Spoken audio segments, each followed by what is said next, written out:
Hello guys! Andito po ako ngayon sa Rizal Medical. Oo, dito po sa RMC sa Pasig. Nagpunta po ako rito para po magpa-check up ng aking lalamunan. So, ayan po. At ang haba ho ng pila, maaga na po kami dito ha. Nakarating ako dito siguro mga 5:30, ganyan. So, pila po ang regular at saka po ang senior. At kung ano po yung under ng senior, siya rin pong under po ng regular. Well, tsaga-tsaga lang po sa pagpila. At mayroon ka naman nilaga dito kasi sa loob naman aircon naman. So okay naman po at kasi dito zero balance ka talaga.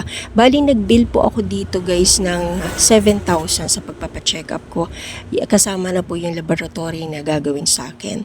So nilapit ko po yan sa Malasakit, dito po yan. At then yun po, bago po ako i-schedule. So, yung aking ultrasound ay July pa pero meron naman akong schedule sa kabila ng May 13. So, okay na po yun. At meron naman akong schedule dito ng T3, T4, TCGH tayo.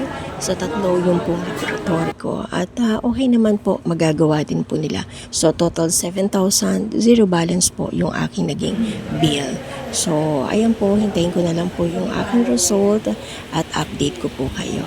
Hopefully, okay po, negative po at successful po. Wala po akong sakit in Jesus name. Thank you Lord. Salamat po sa pagsuporta niyo kay Ogang Tendera. Hanggang sa muli guys. Marami pong salamat. Ayan, nandito ako ngayon. Kukuhanan ako ng dugo at then bukas babalik po ako para makuha po ang mga result.